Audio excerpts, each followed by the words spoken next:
Welcome to the Rugged Wisdom Podcast, hosted by myself, Scott Johnson, and my buddy, Joe Widra. Join us each week as we discuss timeless truths, share great stories, and create momentum in our daily lives. Don't forget to like, subscribe, and share wherever you enjoy this podcast. We greatly appreciate it. And now, let's get on with the show.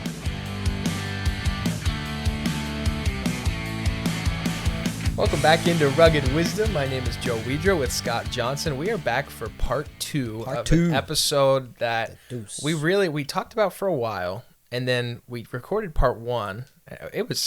There's so many lessons we're talking about. Well, I'll let you set it up because it's your specific topic, but we're all enjoying it together. I thought it was fun because if you haven't watched the previous episode, you probably wanted to go back to the previous episode and watch.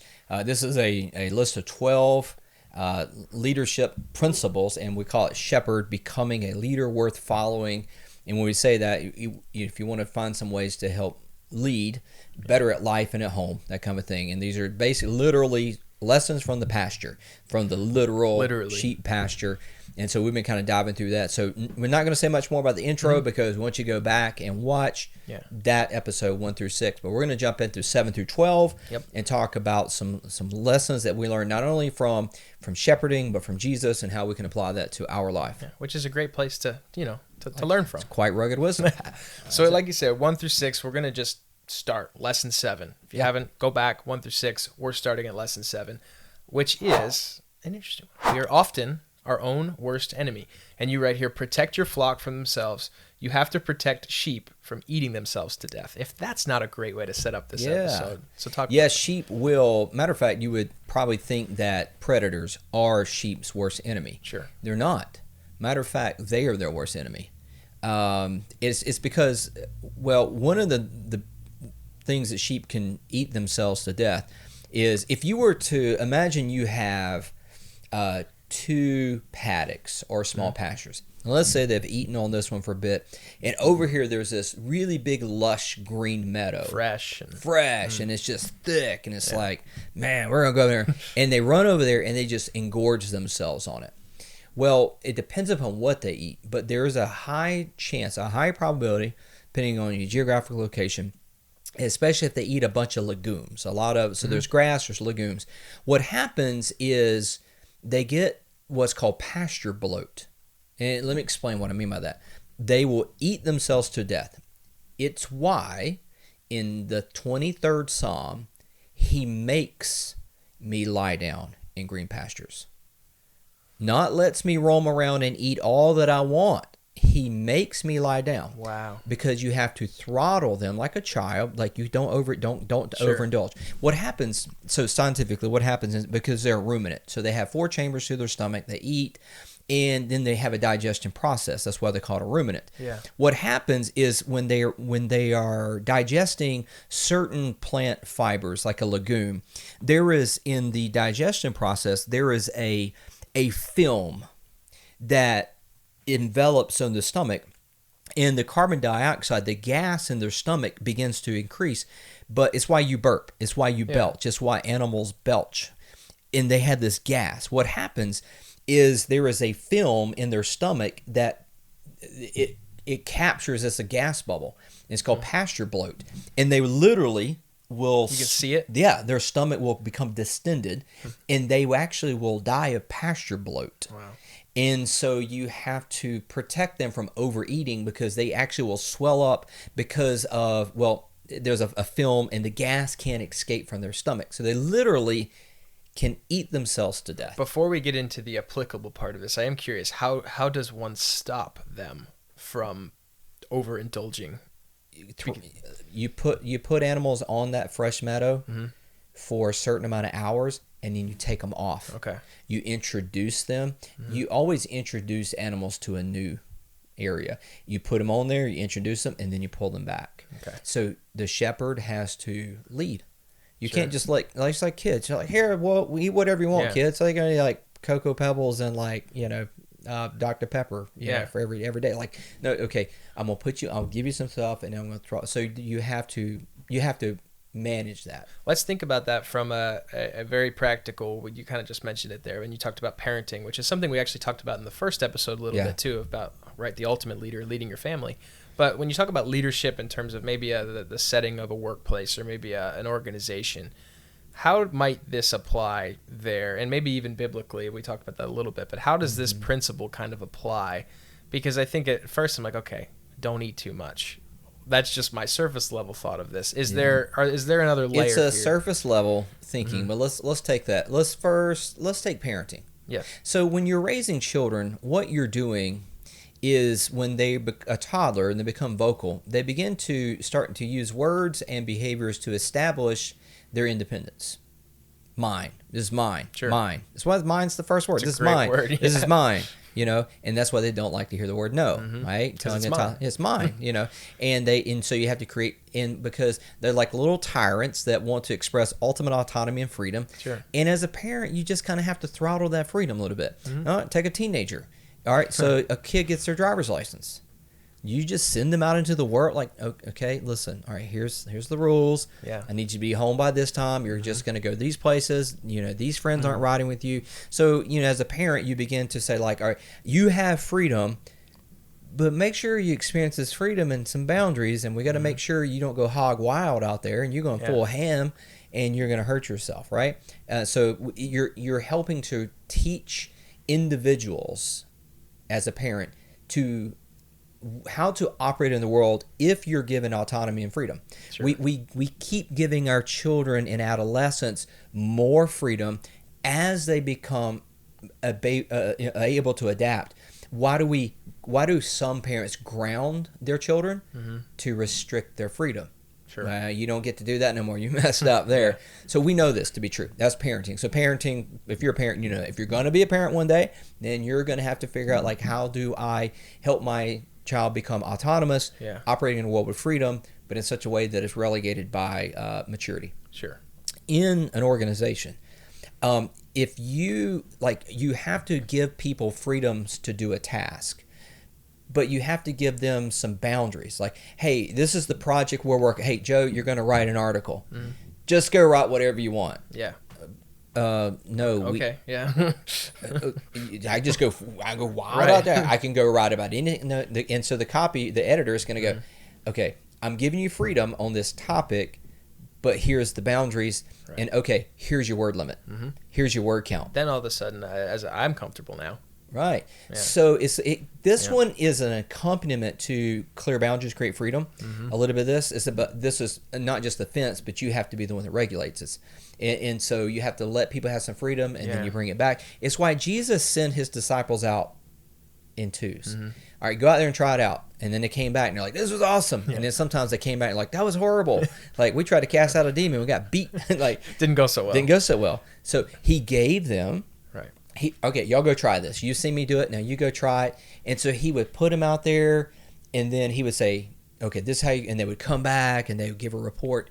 You even see Jesus doing this. So we see this in our work as well. I enjoy that there is a parallel to and it kind of goes well with the boundaries, because not only are we talking about boundaries, though, we're talking about boundaries because we live in a world with such abundance. There is an abundance of everything competing for our attention. You could even take it something as simple as food and physical health and fitness. There's such an abundance that I think that's why it's important to have boundaries. Sure. It is interesting that we now live in a culture where we have a caloric abundance that we have to seek out calorie deficit. Yes. Like, oh, he's on a diet. He's doing, like, no, it's just because he operates in a world. If you went to the grocery store right now and you had no sense of like, hey, I need to relegate my freedom here, man, you're just going to look like supermarket sweep and just throwing every piece of crap in the buggy and like, just eating stuff that's like, that's not good. Yeah. That's not healthy. But it's available. It's there. It's available. And look at it. It's interesting that today, because we don't understand how to manage ourselves very well, that nowadays when someone's eating healthy in moderation, they're considered dieting. No, it's just normal. That's how it should be. It's not dieting. It is your diet. Like, so that's, food, I think that's an easy one. I think people can make that parallel. But if you're going to lead people well, give them freedom, and then make sure that you make that it's not the Peter principle of they get out the boat and drown. Yeah. So make sure that and you also can promote someone beyond their level of effectiveness. You know, as a coach, you could stick a kid in the game and go like, "You're going to do great," and you're like, "No, he's not." Like, he's not meant for this moment, right? And so, as a leader, you have to understand you don't put people in situations where they're gonna fail. Yeah. You put people in places where they could fail, but don't put them in places where they're guaranteed to fail. Right. Like, make sure that you're helping throttle that. Sure. That's why Jesus says, "I am the gate." Interesting. Yeah. There's rugged wisdom everywhere. I'll stop. Also, it's not great because I'm currently intermittent fasting, and so we were talking about food, and I'm like, "You're talking about the grocery store," and I was like, "Oh, you're good." I gotta stop. Yeah, I know. Push through. I understand. I'm not gonna get much sympathy for that around here. Anyway, No sympathy for the devil, man. Lesson 8 is one that is fun. The way you describe it here, and you just say, "We live in wolf country," and then you say, "Protect your flock from predators." But laying out this topic of "we live in wolf country," first of all, great T-shirt. Would be a great hat. Like, that would be sick. But anyway. Consider it done. Yeah. It'll be on the CorbinCollective.org. Please do. Yeah, it's going to be great. And that's a wrap. We're done. Yeah. I think this is the dad in me. We live in wolf country. What I mean by that is, what's interesting is I wrote I remember writing this, and I think in the text, I say, but I don't. We live in coyote country. We don't have wolves here. But I mean, we don't have. So I'm talking about the big bad wolf, right? I mean, there's a reason that why there is like European folklore about the big bad wolf. It's because it's a part of it's part of the human psyche that we live in a predatorial world.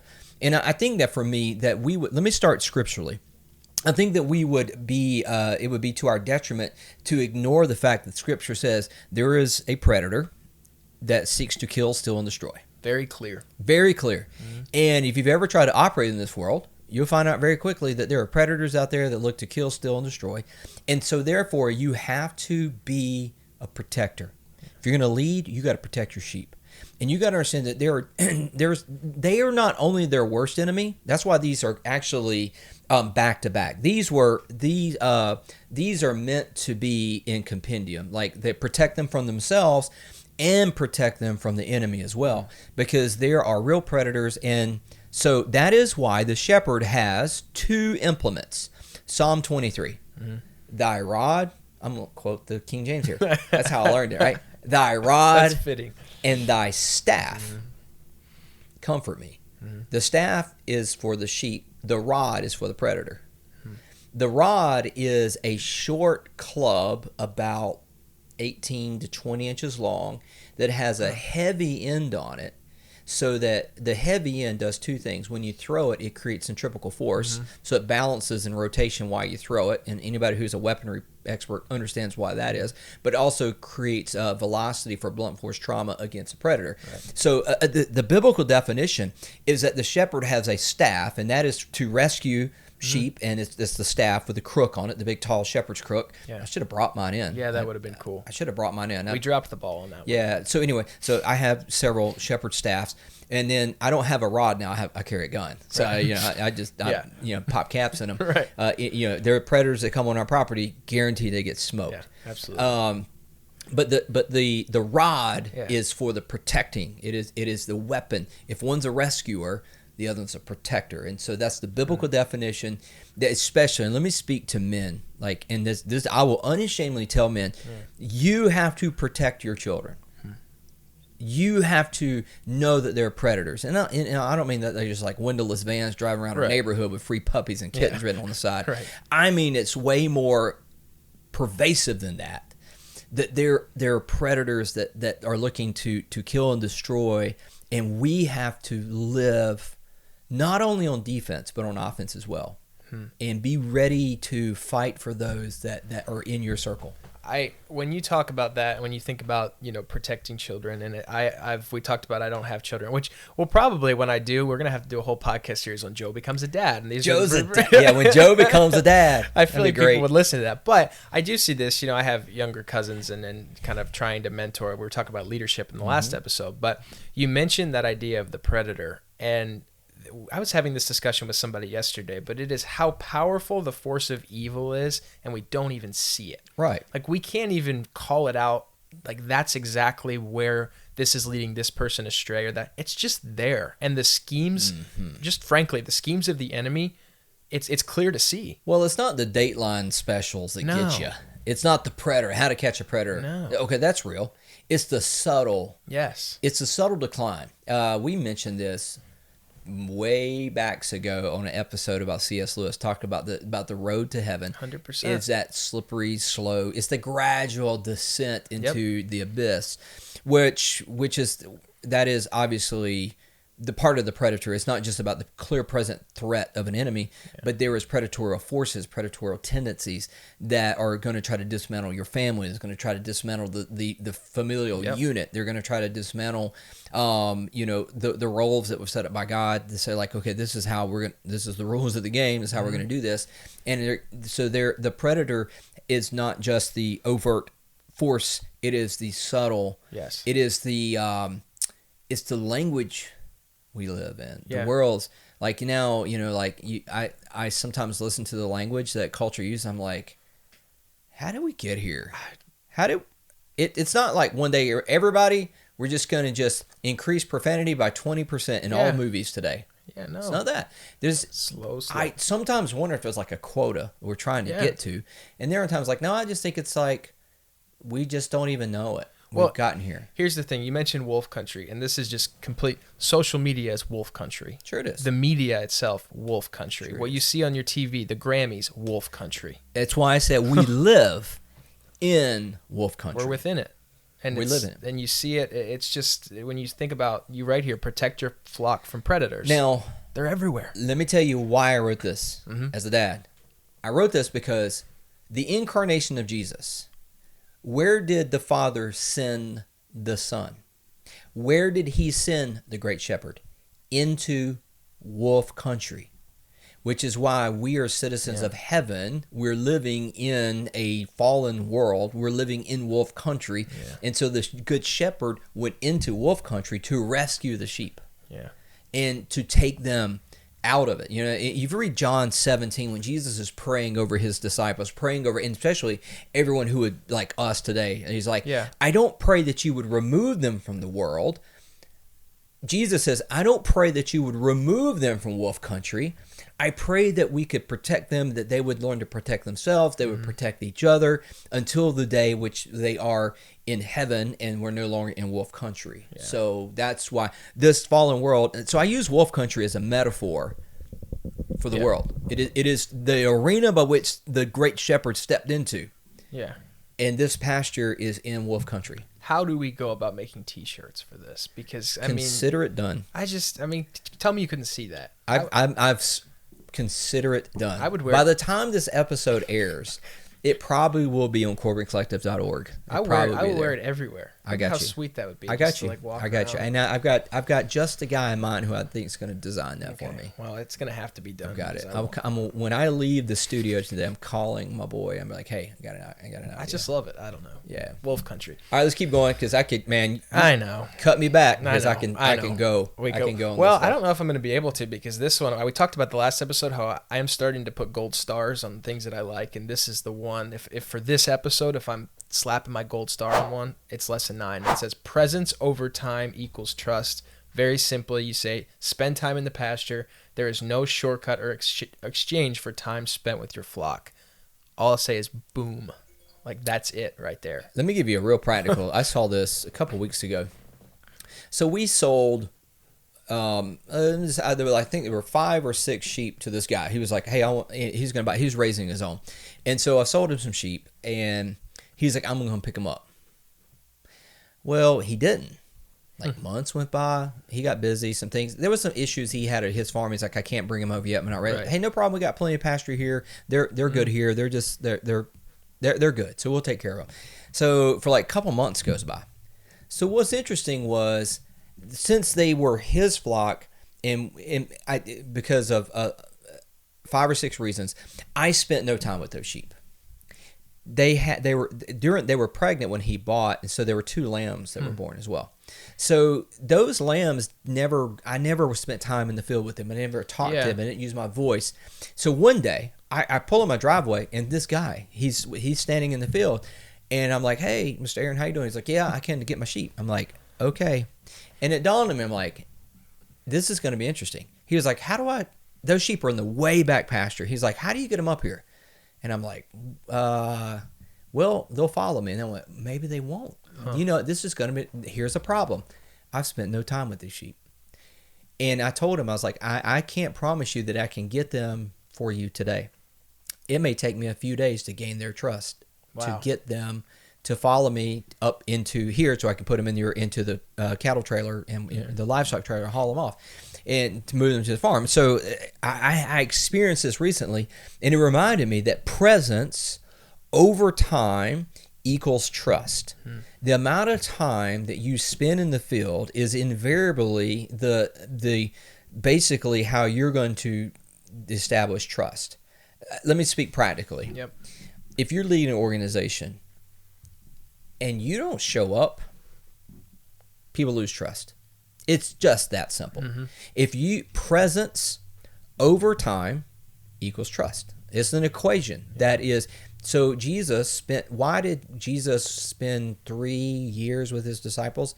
I'm going to spend 3 years dedicated with these guys, very specifically, with this group of guys. I'm going to walk with this group of guys, and we're going to do these things, and because that presence over time builds a trust. And it was a trust that invariably we saw in the book of Acts. It says they noticed these guys have been with Jesus, right? Peter and John, they're in the prison, and they're like, we noticed it. Well, what that intestinal fortitude in them, they had a trust because Jesus had spent all that time with them, and it conveyed into who they were. I have a little quick story for this. So we talk about presence and time equals trust. When I was 19, 20, I was at the end of undergrad. I graduated at 20, which is a whole separate topic, and you would never believe it. But I was working with the wrestling program at North Carolina. I had never wrestled before, and so I'm this 20-year-old kid coming in. I was a director of ops, and so I had a lot of responsibilities, and I'm coming into a very established culture. And wrestling culture, and I've talked about it in a couple episodes, but it's weird. Like, it's awesome, but like, it's a culture. And when you're inside those walls, like, there is a trust because everyone in there, you've gone through the same thing. You've grown up wrestling, doing it. You have this unspoken trust. So I come in, I'd never wrestled before. I was the media journalism kid who like spent time writing stories and like doing all this stuff. And so I had to go in to a wrestling culture that I knew nothing about. And right away, it was you earn respect, you earn trust, and to your point, like you don't just follow right away. And like technically, I'm on staff for these 18 to 22-year-old wrestlers, which is a whole different topic. But it took probably 5 months to really establish trust. And the reason that it ended up happening is because I was there every day, and I went in, put my head down, didn't really say much. I was just there, present through every little thing, through every detail. And over time, slowly but surely, this outsider kid who liked words and reading and telling stories and journalism all of a sudden becomes trusted. Mm-hmm. How did that happen? I think it was just presence. Sure. I was there. I made it consistent. I didn't say much because I knew if I did, I'd probably get, but I just went in, head down, did my thing, but I showed up. I didn't take a day off. I went in every single day. The power of showing up. And I really believe that the reason that trust was created was about 5 months in. It was like, oh, he's just here.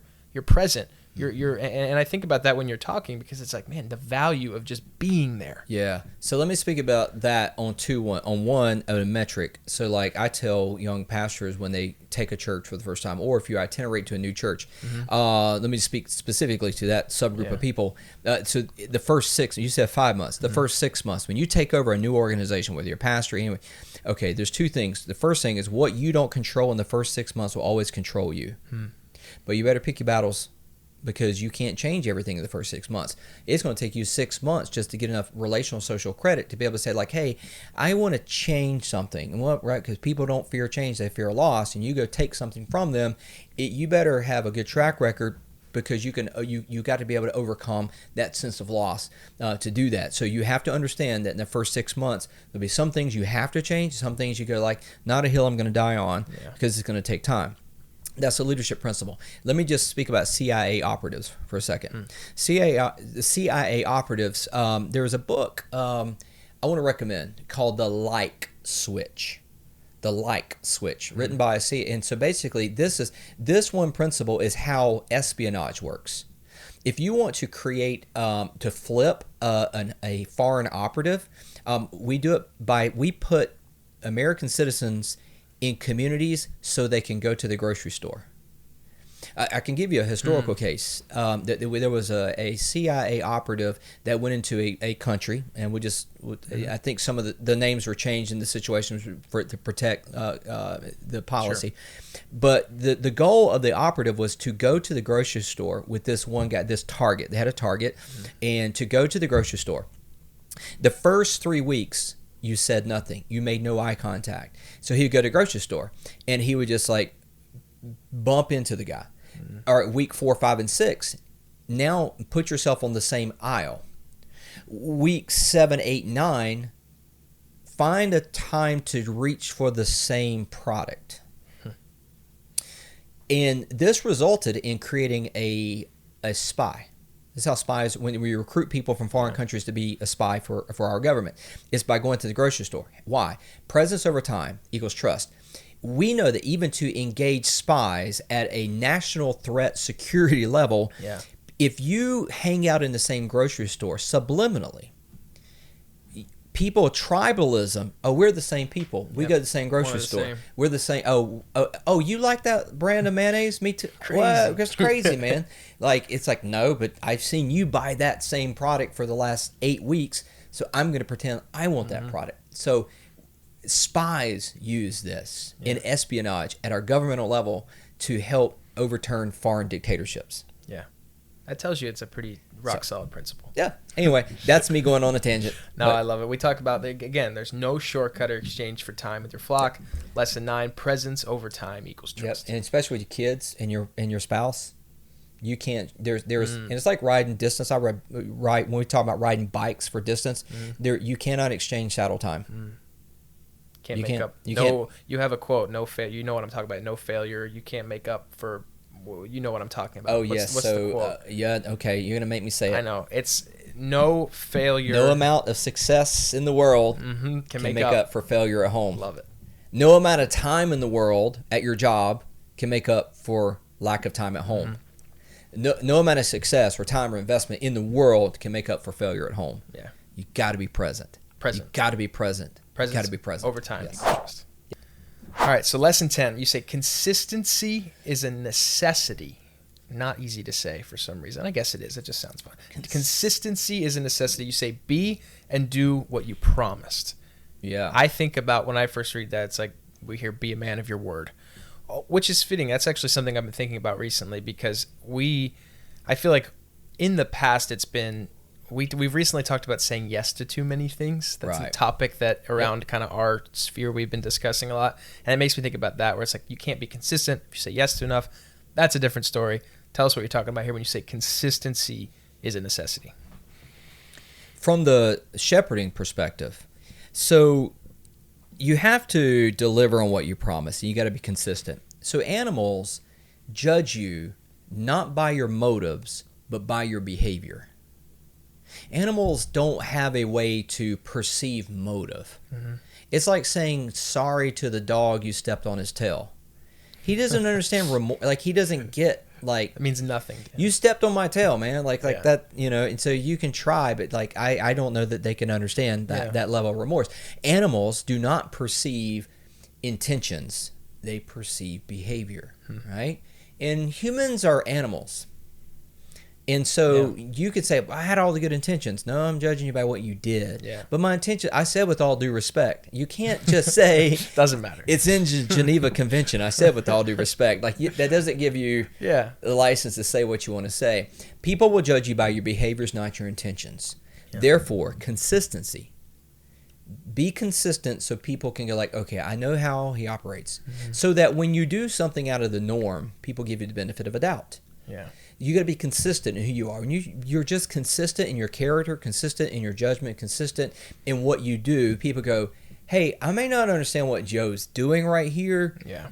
But he's got a track record, and I'm going to say I'm going to trust him. Yeah. Because up to now, he's been consistent. Because erratic behavior creates mistrust.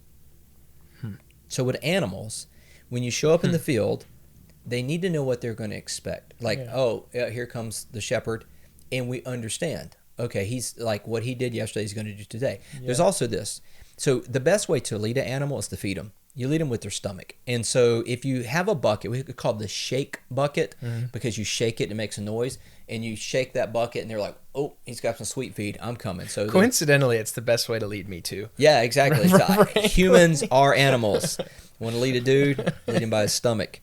And so, you roll out some brisket in this place. Yeah. I will follow you wherever you're going. It's over. So, but here's the problem. If you have that bucket and you shake it, or you call them and you feed them, and that works. Mm-hmm. The second time, you have a bucket and you feed them. The third time, there's nothing in the bucket. And they come to go like, oh, there's nothing in the bucket. And then the next time, there's nothing in the bucket. And then 5, so they'll begin to say, there's nothing. They'll go, there's nothing in the bucket. You better be sure that every time you show up and you shake some kind of allurement, that you follow through. Be a person of your word. Shepherds have to lead with consistency, or you'll break the trust of those you're trying to lead. Well, I love what you talked about here. You're right. You said the good shepherd has shown us he is who he says he is. He'll do what he says he'll do. The model of being consistent and the model of being a man of your word, we don't have to look far for it. Jesus came here. We talked about purpose but he came and did what he said he was going to do, and he did it. Sure. And that's the consistency. Model. Right. That's the model. So the consistency, although Jesus constantly surprised his followers, constantly was like bobbing and weaving. They're like, but he was consistent with doing the will of the Father. He never wavered on that, although it was hard to predict what the Son of Man was going to do next, right? Yeah. That was really hard. He would did he just spit on that guy's face? Yeah, but last time he just spoke and the guy's eyes were healed. Like, why did he spit? I don't know. So he would throw curveballs all the time. Yeah. But consistently, he was trustworthy. Sure. And so this was an easy one. Consistency is a nest. Just be consistent in that. And making small payments towards something is the better way. Be consistent in your saving. Be consistent. Just put away a little bit every day. You don't, be consistent in your health, your diet, your thing. Be consistent. For some reason, and a great principle, but the one thing I think about when you were talking about this, could you imagine if Jesus lived in the day of now of Jesus would have gone viral so many times. Oh yeah. You imagine the clips of Jesus doing what he did, he would have been viral. Man who claims to be God spits on blind man's face. That's that clip gets shared. That's 7 million views. Sure. And I do want to. You have a life application piece to this lesson, and I want to read it real quick and get it because you read it, but I want to get your reaction almost to what you wrote. It's don't write clickbait headlines or live a clickbait life. You'll never build loyalty, trust by following the old bait and switch tactic. If you have to manipulate people to get them to heed your leadership cues, you are not ready to be a leader. Who wrote that? Yeah, I know, right? I don't know. That's interesting. But what is your reaction to hearing that? And you just think about it in the context of where you're living, what you're doing right now. I'm curious what your reaction, because you wrote this a couple of years ago. And if I'm not mistaken, you wrote this before you were pastoring the church that you're pastoring now. Is that correct? Or was it around the same time? We were launching. I was building a launch team at the time. Now you're in the thick of it. You're doing it. So when you think about that now, are there things is that a struggle? Is that a challenge to say, or is it something that you lean on a lot? I'm curious just your reaction to that idea of if you have to manipulate people, living a clickbait life. What does that mean to you now versus maybe when you wrote it? As a communicator, speak boldly, not hysterically. Boldly, not hysterically. Yeah. Make bold claims, because truth, claim it boldly in love, but not hysterics. Right? Not whipping people up to a frenzy, but speak boldly, speak truth, but not in a hysterical way where it's you're causing fear and you're pandering towards people's anxieties. There's a lot of communicators in the world that pander to people's anxieties and fears. Read the headlines. It's why the formula on the evening news is we're going to tell you four things that you should be, okay, well, the pattern is actually this. Here is the national thing to be afraid of. Here's the international thing to be afraid of. And, can you believe this happened in small rural America? And, here's a feel-good story. Yeah. Goodbye. Have a great night. Have a great... And that's why you're trying to eat your evening dinner. Yeah. So even the evening news, that was the formula. That's why it's dead now, is because, that was the formula they try to feed you, that you prey on people's fears. So I would say like speak boldly, but not hysterically. So that's part of it. You want to be a leader worth following in that you are consistent with what you're saying and how you're saying it. Yeah. That you don't have to raise your voice to get someone to pay attention. Yeah. Speak Just boldly, but not let hysterically. your yes be yes and your no be no. Jesus said that in Matthew chapter 5, and then James also says it in James chapter 5, and actually 4 as well, like into the end of James. So like, let your yes be yes, consistency. Let your no be no, consistency. Yeah.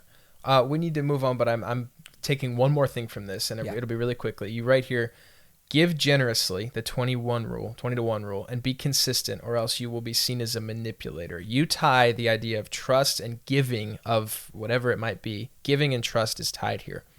Can you speak to that a little bit in terms of why you make the claim, not the claim, but the tie between giving generously and somebody trusting you? So you're reading a part of the book that was about how to make the ask.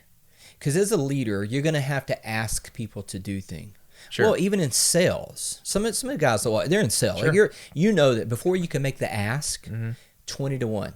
You have to give 20 times to someone, deliver value 20 times before you can ask. Sure. If you consistently deliver value to your client, if you deliver quality to your client, if you do that at a rate of 20 times, hey, will you do me a favor? Yeah. Oh, yeah. What do you need? You've been so consistent in producing that 20. People will follow you if you consistently provide value. So if you're going to serve your clients, if you're going to serve your customer base, consistently deliver. And then if you ask them, hey, we need to, can I ask you to pay an extra $5 a month because, price of goods have gone up. Yeah, you have consistently given me something. This is worth paying for. Yeah, I'll pay another $5 this month because the cost of materials went up. Right. So that business is established on consistency is a necessity. You can ask someone to do something if they don't trust that you're consistently going to provide value in their life. I just thought that was an important to kind of tie back and kind of really sum I'm glad you brought that up. I'd forgotten about that part. Yeah. In fairness, I decided not to read the document. Okay, good. So I read it for you. I am saying I'm just going to respond because I want to hear it with fresh eyes. No, absolutely. I want to hear it with fresh eyes. Yeah. Play that one back. Yeah. Maybe that's a t-shirt. It is. Yes. Number 11. Lesson 11, you say storms will come. And kind of broad, so I'm going to jump in a little bit. You say provide still waters and calm their fears as a leader. And then you say, sheep do not do well in high-stress situations, which I think is something that I knew, but I would like to hear more about. One, I guess why, but two, why you've titled this, Storms Will Come. You talk about providing still waters. There's your setup. Take it. Psalm 23, he leads me beside the still waters. Sheep will not drink from running water. Imagine that you're a modern-day shepherd, and you have a water trough. Sure. And you got a water hose and you're filling it up. You know that sound. Imagine hearing the sound of a water hose just, Sounds like summer. Yeah, just like filling up. The sheep will not drink from that until you turn it off. Here's why. Sheep do not swim well. Sheep can swim, but like my beagle, not very well, right? So sheep do not like loud water because loud water is deep water. It's rushing water. It's moving water. It is dangerous to them because they're not great swimmers. So he leads me beside the still waters. It's like, hey, it might have some depth to it, but it won't sweep you away. Yeah, it's still because sheep they can get in deep water if there's not a current. That's why it's the still water. It puts it in their favor. They do have to swim at times to get across something else. So here's the thing about that. It's because the noise of the water is unnerving to them. It's like, sounds dangerous. Yeah. So storms will come, which means that there will be more times than you want to count when you're leading an organization where there's going to be noise. There's going to be storms. Sure. There's going to be background noise. There's going to be static. There's going to be all this stuff.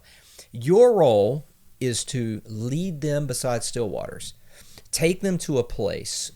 It's why Jesus got in the boat with his disciples and got away. Yep. All the noise, all the people. Hey, you know, let's get away.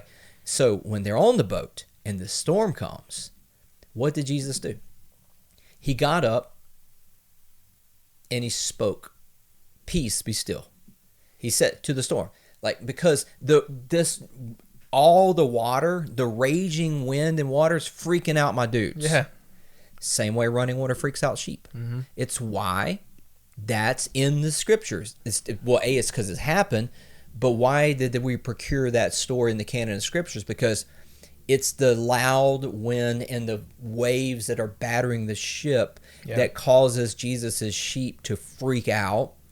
Yeah. It's because loud water creates anxiety in sheep.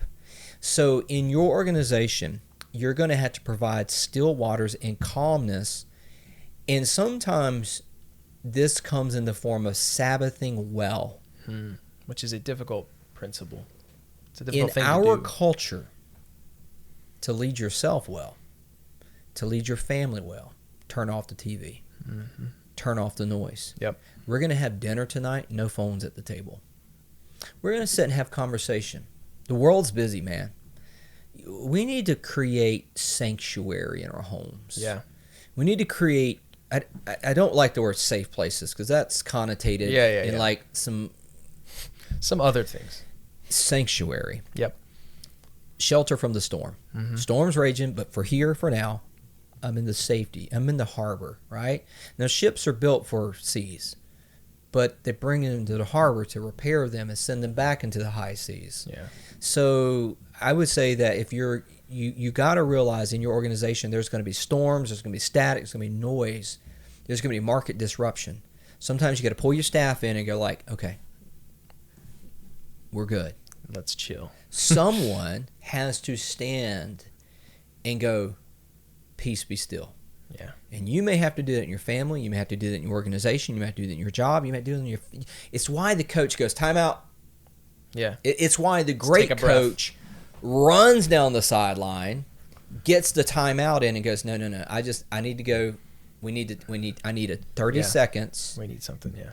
And we just need to calm down here. I think we got the wrong play called. Yeah.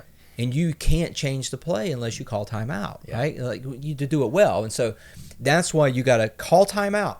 You got to provide still waters in a still situation. Speaking of great coaches, well, some people are going to listen to this next maybe minute or two and say, Dabo Swinney is not a great coach. I disagree. Yeah, I love Dabo Swinney, and I'm glad you put something in here.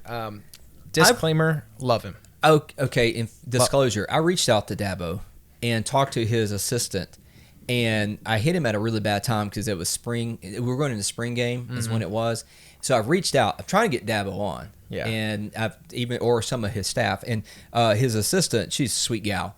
And we've shared some emails and stuff. And I'm efforting hard to get Dabo on and to talk about some of this stuff. Dabo's awesome. Dabo, if you're listening to this episode, or if anybody up at the athletic center, they wants to help out, or any major IPTAY donors who want to help us hook it up. Yeah, so. if you're listening. Yeah. The reason I mentioned Dabo is because there's one thing that he has done, and I've actually, now it's actually somewhat commonplace, but at the time, it was 2011, I think you're right here, and the team there were players on the team, you're right, and they wanted to institute a team-wide social media ban. Yes. And this is common now where actually teams will do it, and it's like from August 1 or whatever you start on-field activities until our season ends, we're not going to be on social media. Right. One, brilliant. I wish it was normal that this happened. It's not necessarily, but there is so much value and there's so much to talk about in that, and we don't have the time to talk about it. But I did want to at least mention to say, how cool is it that we're at least aware? But that's the stillness that you're talking about. As a leader, Dabo Swinney saying, listen, I'm trying to create this idea of stillness, peace, let's lock in and focus. And that doesn't mean you can't be involved in other things, but let's cut out the distraction. Sure. Try to create stillness. If you want, I wrote that because it was it was kind of like we were still trying to figure out what social media was and how it was doing at the time. Mm-hmm. So coaches had to figure out, like, how do we protect our players from the media, Yeah. from the fans in the stands. Everybody's a money quarterback, and everybody's you want to get inside of a kid's head. Let him read the press. Let him read like his headlines. Let him read his glory headlines. You know, you start reading your own clippings. Oh yeah. And then so for a coach to be able to say we're having we're going to be blacking out social media till the end of the season. Now, after the Natty, you're welcome. Yeah. All right, you can Go get on it. Post your pictures. Yeah, post your pictures. But for now, you have to understand what the storm is. Yeah. And I'm telling you, a media storm in college athletics, especially today in the NIL. Yes. And I mean, everybody's trying changed. to find because here's the rub.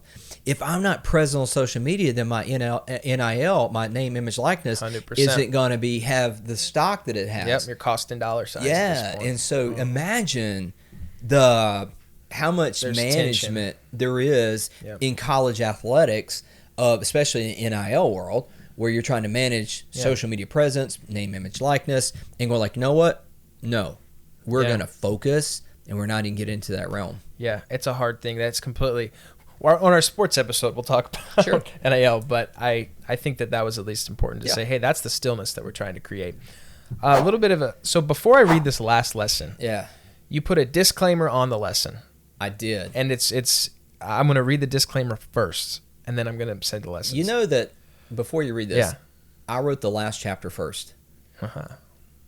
I wrote the last chapter first with this. This is the last one, and it's hard, and it's heavy. And that's why I put it at the end, because if this was the first chapter of the book, they'd be like, I'm out. I'm done. I'm done. I am out. I'm not reading to chapter 2. Yeah. Well, and it talks about, so here's the disclaimer. You say, this final lesson is not for the faint of heart. I debated on including this lesson, but like the content, it was supremely unavoidable. Lesson 12, death is a part of the process. And then you go on to say, embrace the hard, humane things. If you have animals, you will lose some animals. I'm really not going to go much further than that. I'm going to let you take it, other than the fact of lesson 12, our last lesson, you say death is part of the process. Yeah. Where are we closing out this conversation, and why are we closing out the conversation? So I'm not going to close this conversation, this episode, on a down note. Right. I will end it on an honest note. Fair. I grew up in a world of Old Yeller.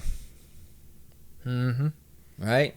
We watched it in school. I sure did. I remember. You remember when old boy had to pull out the shotgun and kill Old Yeller? That was the worst day of 4th grade. Dude, that's like... I vividly remember that day. Yeah, like I had to shoot the dog. Like, man, this is hard stuff. Yeah. But here's the thing. Death is part of the process. If you're going to have animals, you're going to lose animals. Now, let me speak from a shepherd. This is what people don't know about shepherds, is that shepherds have to do all the work. The good stuff, the bad stuff, the husbandry, the like all the things that happens with that. Man, I've had to do an emergency mastectomy I actually cauterized a bleeding animal with a 16 penny nail and a blowtorch one time to save her life from bleeding to death. Normal day at the Johnson house. Yeah. But have you ever had to euthanize a lamb? And this is where people are going to probably why would you do that? So sometimes lambs are born with spina bifida, that's a human term. Sure. But the comparable where their spinal column is outside of the body, so where they have an exposed spine, or things happen. Animals are born with deformities. Things happen. Yeah. You run numbers, things are going to happen. You have 100 births, something's going to wrong. The fact that an animal is born is a miracle. Yeah. It's a flat out miracle. Sometimes animals are born with a recessed jaw. I'm gonna just get straight. I'm gonna get honest here. Had to kill a lamb last year because it was born with an underdeveloped jaw. So the way that sheep eat is they clip grass. They clip. They're like a pair of scissors, and they clip. Yeah. They clip, they swallow, and then they grind. So it's like they clip it. So it's grass clippings. If the bottom jaw is recessed, the scissoring of the teeth misalign. Can't happen. The animal's going to starve to death. Yeah. It can't form a suction to nurse. Right. Like it doesn't matter what you do. Now, I can prolong it by putting a feeding tube down its stomach. And we do that at times to give an animal a head start. I run a feeding tube down their throat, into their stomach, and we'll feed them with the tube and then pull it right back out. It doesn't hurt the animal whatsoever. It's actually pretty awesome. Yeah. But there are some animals, they will not survive. Mm-hmm. They're just going to starve to death, or they'll get trampled.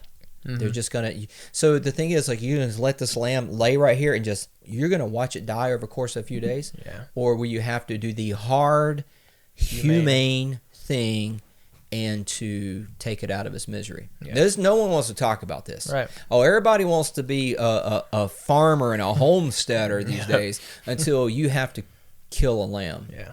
Now, I'm saying that, and all I'm doing is quoting Scripture.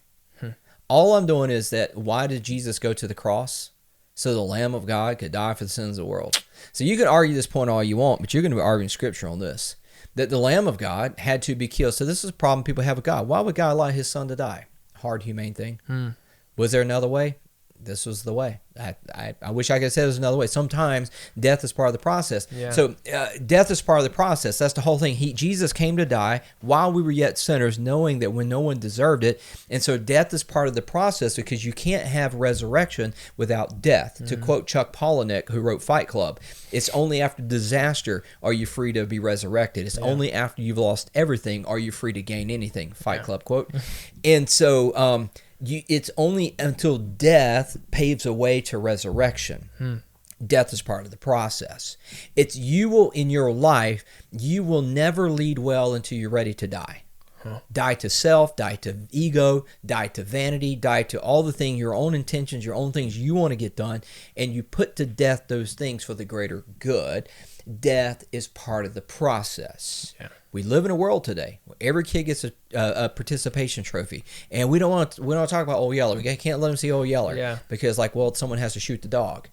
Well, I'm sorry, but someone has to shoot the dog. Someone's got to shoot the dog, and sometimes you just got to do. You find me a surgeon who's afraid to cut on somebody. Mm-hmm. I'll show you a bad surgeon. Yep. You show me someone who's like, nah, I don't want to get in there and like really rearrange all those organs so that I can save a life. I'll show you someone that's not a good doctor. Yeah. Like, sometimes you got to put someone under the knife and do the hard, humane thing. This is going to hurt, but it's for your good. Yeah. That's the lesson of this chapter. The phrasing of hard, humane thing, I think is brilliant, because the best things, and we've talked about this before, but the best things in life are not the easy things. No. Oftentimes they're the most difficult things. And when you're talking about life and death, but man, couldn't you get into that when I talk about life and death? But let me put this as a very, very practical. So someone's like, I run a business. I'm not a surgeon. I'm not a farmer. Right. Like, what does this mean?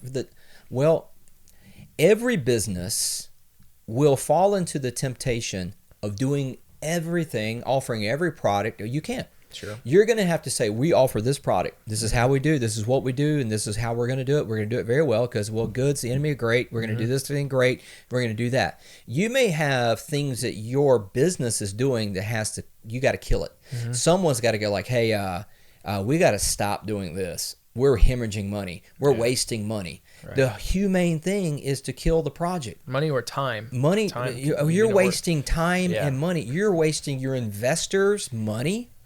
And you're wasting stockholders' money because you won't say no. And you won't stop the bleeding. It's like, hey, we're going to shut that plant down because this is like the whole company is going to go under. Sometimes you got to lay people off. Yeah. But we don't want to talk about that. But if you're going to earn the trust of the organization, or let me put it to you like this. Let a bad behavior go unaddressed in your organization, and you'll lose everyone's trust. But if you're willing to fire someone because, hey, I'm sorry, that's not what we do here. But that guy's got kids and a job. He's got bills and a mortgage. Yep. But for the sake of my team, that person, that's not what we do here at Dynatech. It's like, you're going to have to. So you may never have to kill a lamb. Right. I hope you don't. I pray you never have to euthanize any animal. Yeah. And like I say, this is about bottom line figures. When you can't call the vet, why don't you just take it to the vet? Like, because it would cost more to euthanize the animal than 3 of them. Yeah. Like, so it's just the economics won't work it out. So you're going to have to do hard, humane things at times. And it might be just, you're going to have to say no to doing something. Which is that. Now that's a hard thing. It's hard, but it's the humane thing to do. It's the right thing to do. And so it's why Jesus left the treasures of heaven to come down and do a hard, but the most humane thing to do was to embrace death. Yeah, we talked That's about hard. One phrase that we've talked about recently here is the godly answer is not always yes. Yes, we think yes is the godly answer, but very often yes is not the godly answer. And it's the same thing. The easy thing, most times, probably not the godly thing. So Corinthians chapter 1 says that the cross is foolishness to the world. Yep. It's because the cross says, come and die. The gospel says, come and die. Come and die.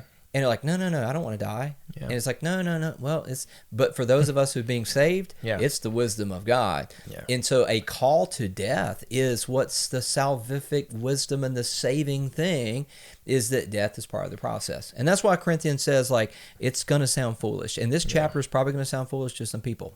But it's just what it is. It's why you didn't lead with it. That's why it's chapter 12 and not chapter 1. 12 lessons.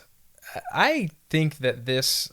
I ended the last part 1 saying that I was sold that we need to publish the book. I feel like I don't know if I have the authority to not give you the option anymore to not write it, but you don't have the option. It's just we'll see. It depends on. Well, we want feedback. We would love to get feedback. That's important. And like, hey man, I would love to get a copy of that, and maybe so. We'll see. Yeah, maybe so. Which translated into mine is yes, it's going to happen. But just with the T-shirts. What comes first, the T-shirt or the book? Okay, the T-shirts come first because that's easy. Okay. What it's going to... I need to... It's going to take me... It'd take me a week to finish up this book, really, to do it the justice that I want to do. I mean, I'd say it's probably 75% done, like the manuscript. The T-shirt's easy, but I can call you out saying that the easy thing is not always the best thing. But no, I can do what's... the first thing is... so the T-shirt, we live in wolf country. We live in wolf country. Yeah. And this episode was a little bit of wolf country. It's rugged wisdom. Yes. That's what was the goal. Super excited. Thank you for listening. This continues to be fun. We're going to have a lot of great content coming out soon. We're really just bluntly, we're workshopping and talking about what direction we're taking this, but we've really kind of settled in on. Stay tuned and see. Yeah, stay tuned. But make sure that you do us one favor: hit the like button, hit the subscribe, and all. That stuff really, really helps us out. It actually helps get this in front of audiences that otherwise probably wouldn't see it. So do all the things, hit all the socials, follow Joe. Yes, Joe Widra on the things is probably right here. Follow me, SJohn316. Yes. And it's a great way to stay connected. Yeah, it matters. We say like, share, and subscribe, and you might think it's just something people say. And I love to talk to people. I love to hear stuff. Yeah, especially about this. Yeah. This is cool. It's been Rugged Wisdom. Scott Johnson. I am Joe Widra. Thank you, as always, for listening. We'll see you next time.